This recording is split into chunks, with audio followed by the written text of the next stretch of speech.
What's up, YouTube? Flash Speaks back. Um, yeah, this one right here is long overdue, man.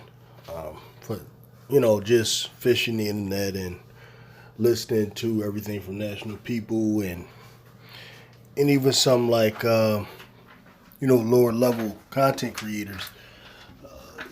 There's a lot of people, man, that they got bad to say, got issues with James Harden, man, and to me it seems like it's actually more than just basketball's going on the court. I mean, it's ridiculous, man. From what Skip Bayless has said, a number of people who had beginning of the Toronto series had picked the Sixers to lose. And the reason they cited is because James Harden, isn't playing like the James Harden from Houston. Because of that, the Sixers are just going to lose. And now the new thing is, after we done whooped on Toronto, so now they have no choice but to kind of pick us, even though the series isn't over yet. Anything can happen. I don't go that far with these types of things. My confidence about them winning is the same before these two games than they are now. It's just no different. You could check my videos just to see that. But this thing with James Harden, I'm trying to figure out, man. Now, no doubt, he's not the same player that he was in Houston. We look at James Harden now, he's 32 years old, going on 33. You're right, he's no longer 25, he's no longer 26. He's not moving the way he moved back then, where he was like, I mean, let's be for real, he was never, an Anthony Edwards type of athlete.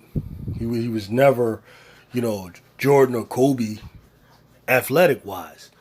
James Harden also always relied on his strength, his ball handling skill, his craftiness.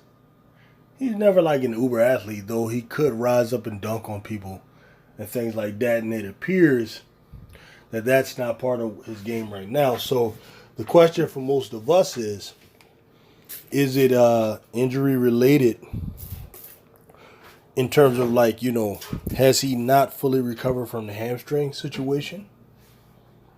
Or, is it just, these other theories that people have that because, I guess he didn't squat, in the gym 3 days a week or put, $1 million into his body like LeBron, is he just breaking down? Well, I'm not so convinced of that argument because when you look at the history of James Harden, he's a guy, man, that was, prior to the hamstring, he was one of the most durable athletes we've ever seen.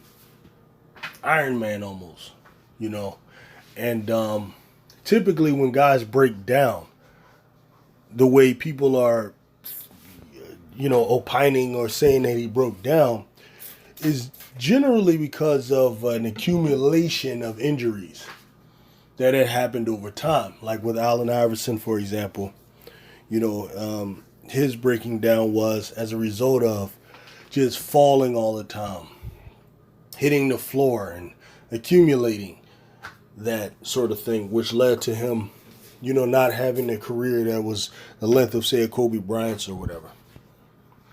But when you look at James Harden's career, there were no major injuries to speak of. Actually, Kevin Durant had more major injuries. Steph Curry had more major injuries than James Harden. James Harden, the only injury we do know of is the hamstring. And, I know from playing football when I was younger, man, those things can be nasty.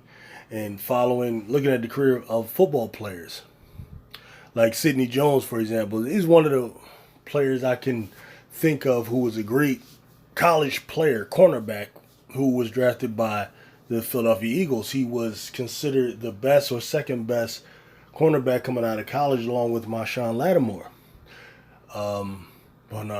Well, initially he had an ACL injury, but I remember after that he was hampered by hamstrings problems, and I remember it took him a few years to get over it before, it actually led to him being traded to, or really cut by the Eagles, I'm sorry, and then He's picked up by I forget who he's picked up by, but he actually is playing well for them now. But what my point is, it took actually a few years. If you look at Chris Paul, the same thing kind of happened with him. He was having hamstring problems when he was in Houston, and it seems like it kind of passed on to James Harden. I'm kind of more inclined to believe, though he won't admit it, that the hamstring has more to do with him not jumping to dunk, because that puts strain on the hamstring. I don't believe James Harden can't dunk anymore. I think he doesn't even attempt to do so because of the strain it will put on his hamstring. And I also believe he doesn't even attempt to move with the same amount of speed, that bursting speed that he used to have. And I think that does have something to do with the hamstring.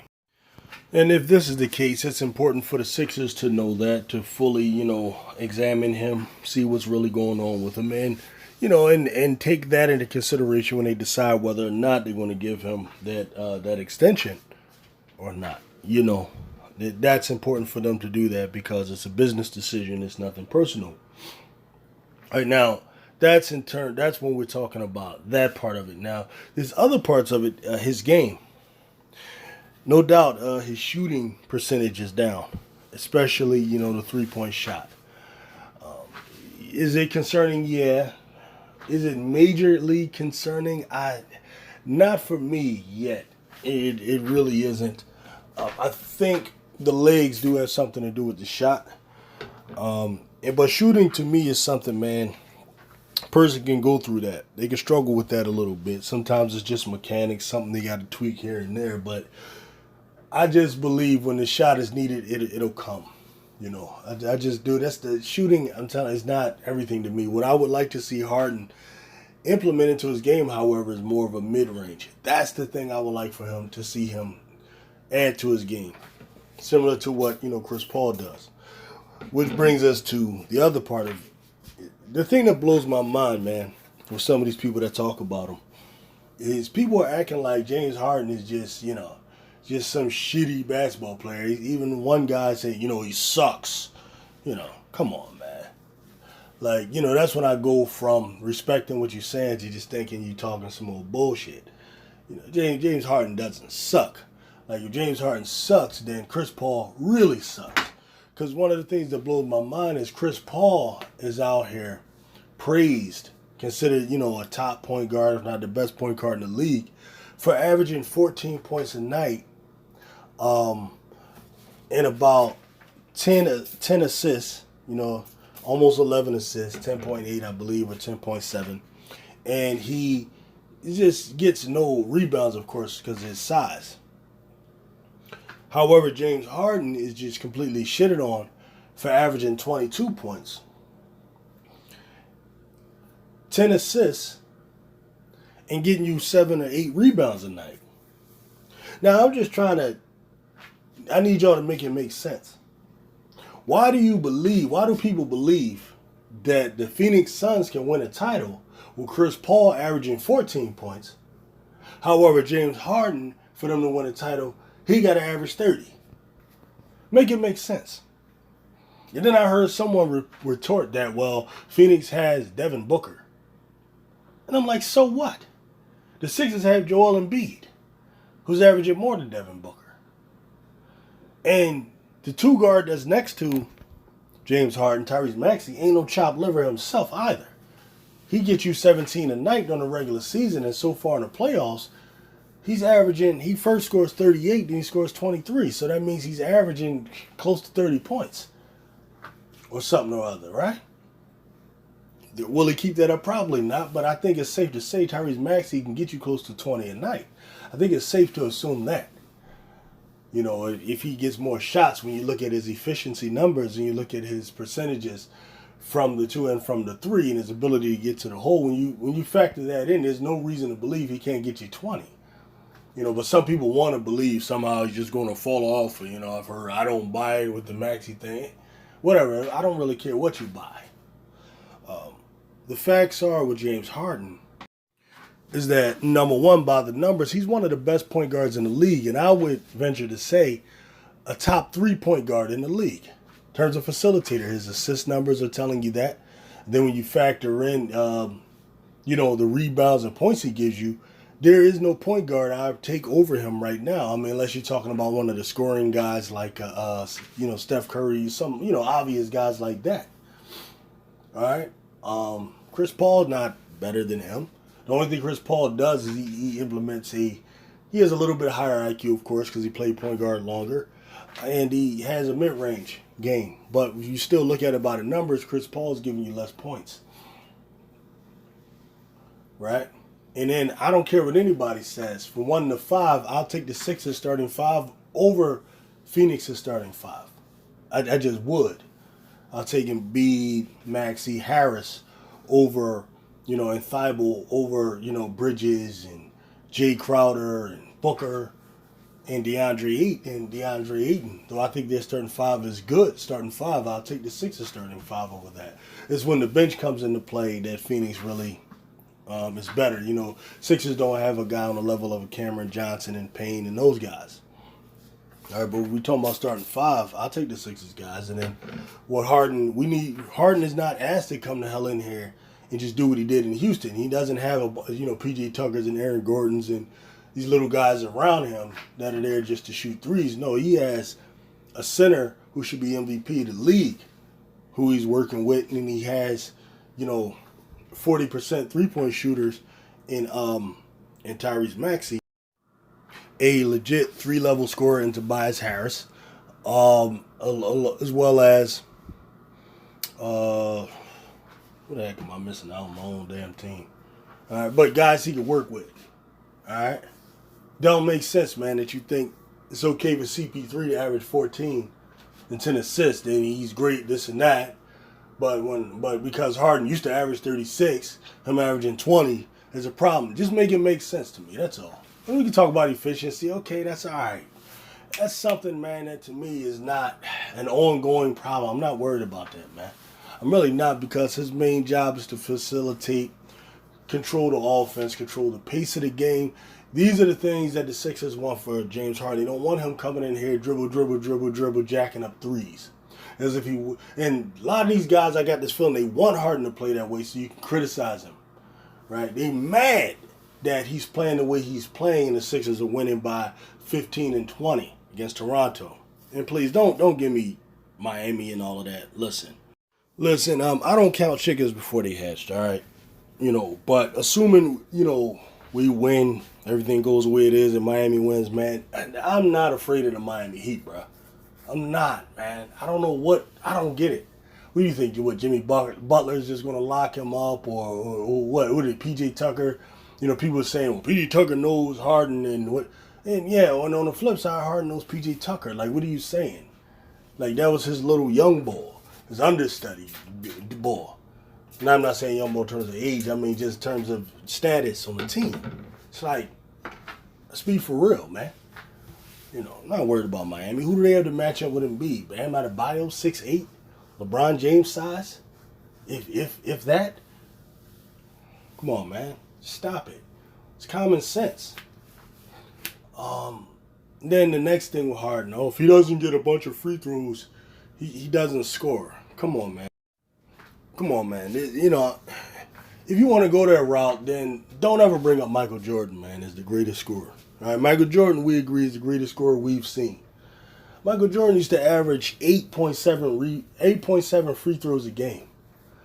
So contributing to his 30, you take away his free throws, he averages 22. He averages 8.7 free throws a game. Jordan averages about 8.2. Harden averages 8.7. All right, so really, if you don't have a problem with Jordan scoring with a lot of free throws, you shouldn't have a problem with Harden doing so either, or Joel Embiid. People jumping on him about that. Harden gets to the free throw line because he's a driver to the hole. That's why.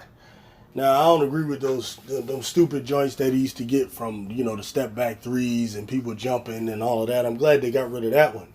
But when he drives to the hole and legitimately gets contact, it's on the officials to call that. That's just what it is, man. You should be rewarded for driving. That there isn't ticky-tack. We used to get on my nerves was, when they would blow the whistle for jump shooters and hold the whistle for people that drive to the basket. That was just dumb on the part of the league and bullshit, right? So, I mean, we're going to see what happens, man. I've just noticed right now the Sixers play better when Harden acts as facilitator first and shooter second. Those games where he went shooter first, we lost. Like the Phoenix game, for example, which we had a chance to win that, man. We can go toe-to-toe with Phoenix, and I know we can beat them. Same with that close Milwaukee game that we lost. You know, a lot of it was Harden trying to be the old Houston Harden. No, don't do that. Just facilitate. Like, you can believe in our players or not, don't matter. Maxey has shown me enough to know he's consistent. He kept up the 42% throughout the season from three. Yeah. You got guys like Danny Green. Say what you want about him, call him old, this and that. Danny Green is one of those guys in the league that if I have one shot to make, a last-minute shot to win a game, I want it in Danny Green's hand actually to take that shot, especially if he's open. You know, people talk all that shit all they want, but remember, Robert Horry used to do that stuff all the time, man. You know, those veteran guys who've been there before, who have rings, who are going to shoot without anxiety, I take the ball in their hands all day, man. But yeah, listen, I'm not going to be all day with this, man. We coming up on about 17, 18 minutes, I think, with this video, so I'm going to go ahead and cut this short. But all I'm saying is, man, this James Harden stuff, especially in the midst of the Sixers getting blowouts, is asinine to me. You know, and really, I just want you to make it make sense. Okay, he can shoot better, yeah, I get it. Yeah, but I'm happy he's playing facilitator and he's actually playing some pretty good defense. That's what I'm looking at because I know that's really what we need ultimately to win. It's not about one guy or two guys. It's about a team, man, and that's what the Sixers are showing me right now. They got a team. So love it or hate it, man, that's what it is. 2-0 right now, man, with our eyes set on the chip.